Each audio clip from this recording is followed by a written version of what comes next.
Estamos de volta com o programa Comunhão e Vida e no último bloco a gente falava a diferença entre orar e rezar. Aí eu queria saber, neste bloco, qual é a diferença entre oração e meditação. Perfeito, eu parto do início da sua pergunta, né? Qual a diferença, para a gente lembrar do que falamos no último bloco, para quem ligou a televisão agora, né? A diferença entre orar e rezar.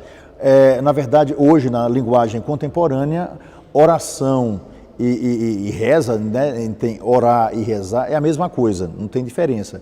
Mas os antigos, que conheciam a língua mais profundamente do que nós, né, oração é sempre algo que nós vamos dizer a Deus. Por isso que o padre na missa diz, oremos, ou então oremos, né? Então, ou seja, vamos dirigir a Deus uma palavra. Então, oração é dirigir a Deus uma palavra. A questão de rezar significa, eu vou falar e Deus vai me falar, ou seja, é uma via de mão dupla, eu acho que a gente fala assim, não é? Então, rezar significa isso, eu falo e Deus manifesta a sua palavra para mim, né? Agora, então, essa é a primeira diferença. Então, você falou agora entre oração e meditação. A meditação devia vir antes da oração, interessante. Né? Então você medita a palavra, você deve partir sempre do texto da Sagrada Escritura. Então você lê um texto, ou então você viu alguma coisa, você contemplou alguma coisa e você meditou sobre isso. Então eu vi, por exemplo, o dedo de Deus, né, em Teresópolis, só para dar uma ideia.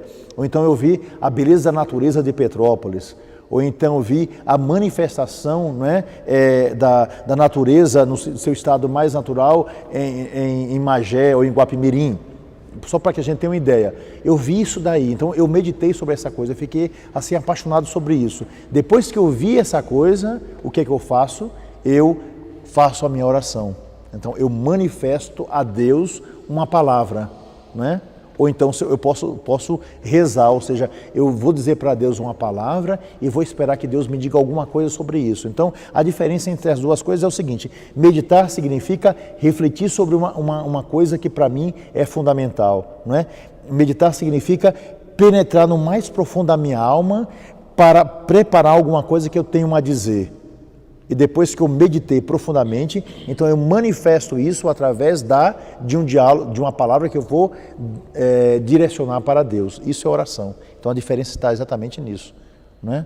Então, porque a gente quando se fala em meditação, né, Padre Renato, a gente evoca aquela coisa principalmente daquelas religiões orientais, que o cara fica lá, né, assim, naquele processo parece de transcendental que vai, né? Para nós, na tradição judaico-cristã, a meditação tem sempre esse sentido que o Dom Gregório falava de fazer memória, né? De fazer memória, olhando a natureza, numa experiência bonita, ou através de um ícone, através de uma imagem, ou através da beleza de uma criatura. Mas o diferencial em relação a essas práticas orientais é que a meditação cristã e a judaico-cristã, ela está sempre orientada para o Criador. É o homem que sai de si e se volta ao Criador. O meio aí, o meio entre o homem e o Criador são as criaturas, né? Aquilo que ele está contemplando, aquilo que ele está meditando. Um exemplo bonito que eu gostaria de citar aqui no Salmo, o Salmo 102, o salmista diz assim, olha, Salmo 102, ele diz, bendize, ó minha alma, ao Senhor, e tudo o que existe em mim, bendiga o seu santo nome. Então, ou seja, primeiro ele está se voltando a Deus e ele reflete, ele medita, ele faz memória do que há nele, né? Os dons, os talentos, os benefícios recebidos. E aí diz ainda o salmista, bendize, ó minha alma, ao Senhor, e jamais te esqueças de todos os seus benefícios. E assim ele vai citando, depois todo um hino ao Criador que ele faz no Salmo, na continuidade do Salmo, no Salmo seguinte, o Salmo 103, né? Ele vai falando das estrelas, da lua, dos animais, dos campos, ou seja, aquilo que ele diz, então ele vai fazendo memória e ele reflete para que assim ele possa expressar a Deus a sua gratidão, né? O seu pedido. Depois existe um ponto muito importante entre meditação e oração. A meditação está muito focada em você mesmo, por isso que muitas vezes vem do Oriente a ideia de meditação, ou seja, você vai refletir sobre você mesmo, sobre aquilo que você viu muitas vezes dentro de você. Então você fica em você mesmo. A meditação se a gente ficar apenas na meditação, nós ficamos profundamente egoístas, olhando apenas para nós mesmos, não é? Então é um movimento interno, não é? De você meditar sobre aquilo que, como o Padre Renato falou, sobre aquilo que a sua memória recorda em você, sobre aquilo que você tem que olhar no coração. Porém, né, depois disso existe uma grande explosão no sentido da palavra, que é você meditou, você fez você olhou para você mesmo, e a partir desse reconhecimento das coisas maravilhosas e menos maravilhosas que existem de você, você explode externamente, manifestando a alguém que é externo, que isso não fica apenas em você, que é Deus, né, esse outro, esse eternamente outro, você manifesta para ele aquilo que você meditou no seu coração. Então você não fica apenas em você mesmo, não é? Como se você fosse Deus de você mesmo. Você lança para fora, não é, alguma coisa, para ouvir de Deus também algo que vai potencializar o seu lado positivo, mas ao mesmo tempo vai tentar conter e ao mesmo tempo resolver essas questões negativas que você meditou dentro de você mesmo. Então a oração é algo que vem de dentro para fora. A contemplação é algo que vem de fora de Deus para dentro. E a meditação é um ruminar internamente sobre aquilo que Deus deseja lhe manifestar. Nossa Senhora é um bom exemplo disso, né? Maria, a mãe de Jesus. O Evangelho cita algumas vezes essa mesma palavra, cita assim, que Maria conservava todas essas coisas no seu coração, né? Conservava todas essas palavras no seu coração. As situações, fatos, coisas do cotidiano que ela não entendia naquele momento, mas ela conservava, ruminava no coração, nessa experiência da meditação. E depois também tem uma palavra bonita nesse sentido, Padre Renato, né? Que no Magnífico ela vai dizer, em Deus meu Salvador, né? Ou seja, não era uma meditação que ela fazia apenas para ficar na meditação interna, mas ela reconhecia quem é o Salvador da Virgem Maria, né? Quem é o Salvador da Mãe de Jesus? O seu Salvador, né, é externo, né? É o seu próprio filho. É o seu próprio filho. Então, ela era mãe, mas fundamentalmente ela era discípula de Jesus. E ela reconhecia isso, né? Em Deus, meu Salvador. Quer dizer, ela reconhece essa grandiosidade. E a gente percebe que toda a oração dos grandes orantes da Bíblia, todos aqueles que, especialmente os seguidores de Jesus e mesmo de todo o povo de Israel, é para manifestar um coração agradável a Deus. Só para que vocês tenham ideia, vou pegar o primeiro versículo de alguns salmos aqui. O Padre Renato leu o Salmo 101, vou começar 10 salmos antes. 91. É bom louvar ao Senhor e cantar salmos ao vosso nome, ó Altíssimo, né? 91. Aí eu vou pegar aqui, por exemplo, 94. Vinde, exultemos de alegria no Senhor, aclamemos o rochedo que nos salva. Então, é outro salmo. Salmo 95. Cantai ao Senhor um cântico novo, cantai ao Senhor a terra inteira, cantai ao Senhor e bendizer o seu nome, anunciai a cada dia a salvação que ele nos trouxe. Proclamai às nações a sua glória, a todos os povos as suas maravilhas. Então, Salmo 96. O Senhor reina, que a terra exulte de alegria, que se rejubile a multidão das ilhas. Então, está chamando toda a natureza para louvar a Deus. Salmo 97. Agora, só interrompendo o senhor, percebe, Márcio, e também você que está em casa, que toda essa tradição que recebemos no judaísmo e no cristianismo, então aponta sempre para Deus. Cada um dos versículos apontando para Deus, e não para o homem mesmo, que é a grande frustração, que é o encontrar o nirvana, que é entrar nessa espécie que é a grande tragédia do niilismo no nosso século, né? Do voltar sobre si mesmo.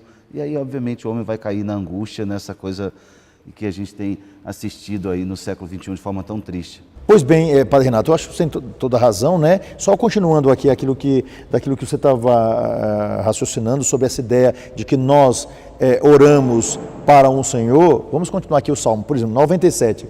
Cantai ao Senhor um cântico novo, porque Ele operou maravilhas. Então, ou seja, é algo que é dado de dentro para fora, de nós para Deus. Salmo 98. O Senhor reina sobre todos os povos. Exultai ao Senhor nosso Deus e prostrai-vos ante o escabelo de seus pés, porque Ele é santo. Salmo 99. Aclamai o Senhor por toda a terra, servi ao Senhor com alegria, ide a Ele cantando jubilosos. Salmo 100. cantarei a bondade e a justiça, a vós, Senhor, salmodiarei. E assim vai. A gente pode pegar Curioso porque todos todos os salmos começam com louvor a Deus, né? Exatamente. Depois deve ter algumas súplicas e tal, mas exatamente, é. eles começam praticamente iguais, né? Com palavras diferentes, mas sempre com a mesma orientação, né? Exatamente. Então, veja só. Senhor, ouvi a minha oração e chega até vós o meu clamor, no Salmo 101, que o padre Renato aqui falou. Né? Salmo 102. Bendize a minha alma ao Senhor e tudo que existe em mim, bendiga o seu santo nome. Então, você vê que a oração, né, é sempre algo que parte, né, de uma meditação interna, para que ela possa expressar externamente. Você pode fazer isso através da palavra, você pode fazer isso através da dança, você pode fazer isso através do canto, você pode fazer isso através do toque da harpa. Alguns salmos vai dizer isso, né, que você toca ao Senhor, ou seja, é sempre o homem que, vendo tudo que está ao seu redor, não é, faz um resumo de tudo isso e se lança no coração de Deus. Isso é muito bonito, né? Então, talvez, não sei se a gente conseguiu resumir para quem está em casa, Márcio, mas eu acho que valeria a pena a gente insistir então nessa dinâmica que o Dom Gregório falou. Né? A meditação como fazer memória dos benefícios de Deus, mas precisa apontar para o Criador, nunca parar em si mesmo. Você está às vezes lá diante do mar, por exemplo, imagina um lugar bonito, você tem uma praia linda, você está ali contemplando aquela natureza maravilhosa, ótimo, viu a beleza, contemplou a criatura, mas que essa criatura te aponte ao Criador. Aqui a nossa região da Serra, né, não tem como passar pelas nossas serras, né, meditando ali a beleza da criação, mesma coisa, apontar para o Criador. Eu acho até que isso é uma coisa natural, né? Por exemplo, quando você está diante de uma beleza assim, de uma natureza, de uma paisagem, de um pôr de sol que você fica extasiado, eu acho que pelo menos acontece assim comigo, você fica assim maravilhado com aquela coisa e eu acho que é quase natural você fazer um agradecimento a Deus, não é? Mas isso, Márcio, para nós temos uma evolução grande aí de séculos de compreensão disso, de um agradecimento a Deus, como você terminou a sua fala. Porque para os povos antigos o sol era um Deus, o astro era um Deus. Então a tendência hoje esotérica no mundo contemporâneo é voltarmos, a gente está regredindo quando a gente para na própria criatura, seja uma criatura de um astro, ou seja, em mim mesmo, tá certo? Que eu tenho toda a energia que está em mim, vou entrando na harmonia desse universo. Ou seja, aí essa é a grande diferença. Agora você veja, Padre Renato, que aquilo aqui você falou, Márcio, isso é bem interessante. Você parou, você olhou o astro, né? Você viu a beleza da natureza, o que você disse? Você agradece a Deus. Essa é a forma perfeita, ou seja, você contemplou tudo isso aí, você não viu no sol Deus, né?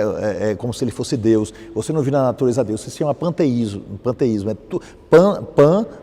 tudo é Deus, né? A palavra significa isso, mas o contrário, você viu todas as coisas e louvou o Criador de todas as coisas. E essa é a forma perfeita, né? Você louva a Deus. Senhor, muito obrigado pela natureza, por esse sol, pela beleza que eu vejo aqui, pelo encantamento que vejo diante de mim. Muito obrigado por ter criado tudo isso para nós. Isso é muito bonito, né? Então, a oração, ela se expressa das mais diferentes maneiras. Só para concluir aqui esse meu raciocínio, eu leio o último Salmo, Salmo 150. Como é que a gente deve rezar? Como é que a gente pode rezar, não é? É que diz o Salmo 50, né?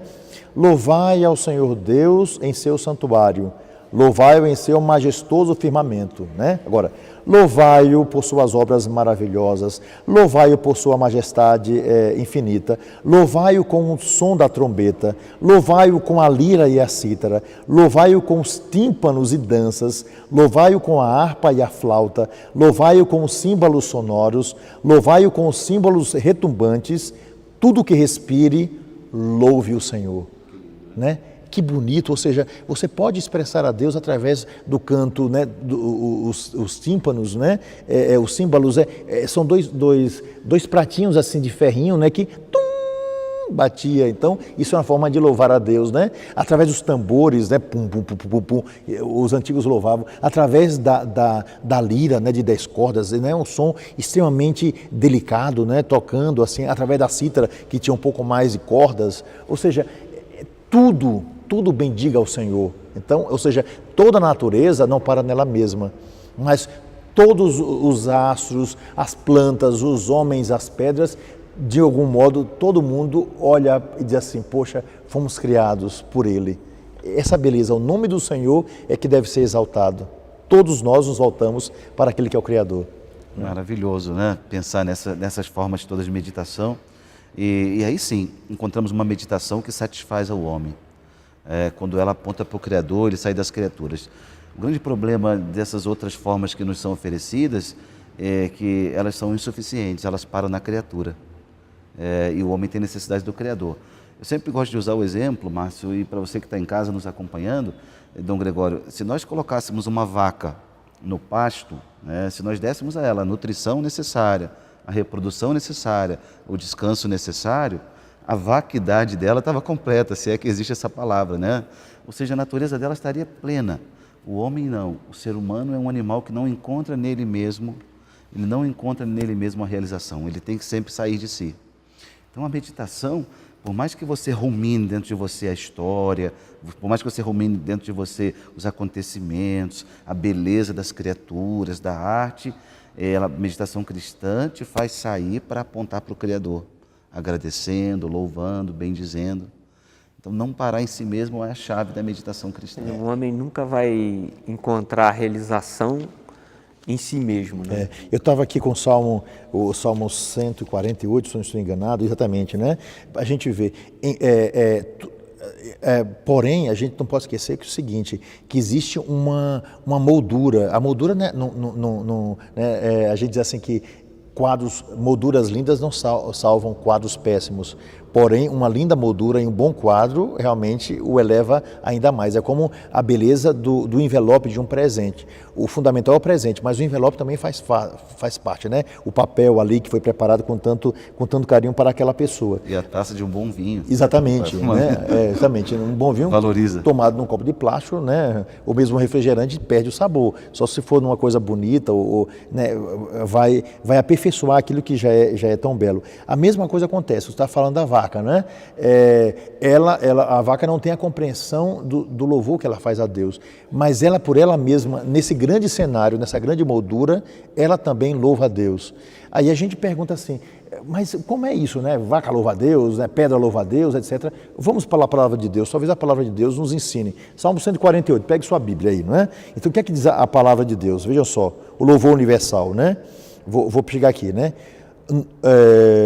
Nos céus, louvai o Senhor, louvai-o nas alturas do firmamento. Então, todo o céu vai louvar, não é? Aí vem, louvai-o todos os seus anjos, louvai-o todos os seus exércitos, louvai-o sol e lua, louvai-o astros brilhantes, louvem o nome do Senhor, porque Ele mandou e tudo foi criado. Tudo estabeleceu pela eternidade dos séculos, fixou-lhes uma lei que não será violada. Então, ou seja, montanhas e colinas bendizei o Senhor, feras e rebanhos, répteis e animais, reis da terra e todos os povos, né? Jovens e donzelas, velhos e crianças, louvem todos o nome do Senhor, porque só o seu nome é excelso. Ou seja, todas as coisas, de algum modo, louvam a Deus. Essa grande moldura que tem como centro a pessoa humana. Então, dos nossos lábios sai a oração para Deus, unindo, não é, a beleza de toda a natureza. Essa que é a grande graça. Chegamos aí ao finalzinho do nosso programa. Quero agradecer você, a audiência, agradecer ao Padre Renato mais uma vez por podermos meditar juntos aqui, né, a Palavra de Deus. Eu que agradeço. Muito obrigado a vocês. E agradeço também o Dom Gregório aí, por mais essa oportunidade de estarmos aqui estudando um pouco mais a Palavra de Deus. E fica com o senhor aí o encerramento do nosso programa. Muito obrigado, Márcio, muito obrigado, Padre Renato, muito obrigado a você que nos acompanhou durante todo o nosso programa. Uma graça muito grande poder falar com você. E eu gostaria de contar uma história bem simples, não é? As pessoas dizem que às vezes não sabem como rezar, não é? Eu lembro a história de um homem que não conseguia rezar de forma alguma, não é? E não é que ele não soubesse rezar, mas ele era tão simples que ele descobriu uma forma de elevar o seu coração para Deus, né? Então a história diz o seguinte, talvez ela resuma aquilo que muitas vezes a gente não consegue dizer através das palavras. Uma pessoa, né, um homem muito simples, todos os dias chegava na igreja, numa capela, né, ali diante do Santíssimo, e recitava o alfabeto, né? A, B, C, D, E, F. Com muita piedade, ele recitava o alfabeto de A a Z e depois saía. A oração dele era curta, apenas ele recitava de A a Z. Mas era muito piedoso. O padre curioso, né, ao ver aquele homem assim tão piedoso e sempre com oração tão curta, apenas dizendo o alfabeto de A a Z, ele se aproximou desse homem e perguntou: meu irmão, por que você não se ajoelha? Por que você não para por um tempo maior, não é? Por que você não eleva a Deus a sua prece, como a maioria das pessoas fazem? Pois bem, esse homem disse: padre, eu sou analfabeto, eu não sei ler coisa alguma e nem sei fazer essas palavras bonitas que as pessoas dizem quando dirigem a Deus. Eu até já tentei, mas sai tudo errado e tudo é muito feio. Então o que é que eu faço? Eu recito o alfabeto de A até Z e digo assim para Deus: Deus, eu não sei rezar, eu não aprendi a ler e as minhas orações são muito feias quando eu tento fazê-las. Então eu peço que o Senhor una todas as letras do alfabeto de A a Z e faça a mais bela oração que o Senhor puder compor, porque é essa oração que eu gostaria que chegasse ao coração. E aquele sacerdote, né, vendo no exemplo desse homem, disse: não existia oração mais bela do que aquele homem que sabia apenas o alfabeto de A a Z e, embora não soubesse unir as palavras, pedia a Deus com humildade que unisse para que a mais bela oração fosse formada. Assim também, meu irmão, minha irmã, devemos fazer nós. Se não temos nenhuma palavra para dirigir a Deus, porque a nossa oração é por demais simples, que a nossa vida seja uma oração para Deus. Não existe gesto mais belo de oração quando a gente consegue concretizar a oração, essa palavra viva que nós lemos e meditamos, através dos nossos gestos. Portanto, que a nossa vida seja um constante hino de louvor à glória de Deus, porque é isso que Deus deseja de cada um de nós, manifestar através do nosso exemplo aquilo que muitas vezes o nosso lábio não consegue dizer. Portanto, vamos juntos, vamos orar, vamos rezar e sabemos que o Senhor que está nos céus acolhe de coração essa oração que nós dirigimos a Ele. E assim pedimos também a bênção que vem do céu sobre você, sobre a sua família, sobre as suas necessidades. Abençoe-vos o Deus Todo-Poderoso, Pai, Filho e Espírito Santo. Amém. Até breve.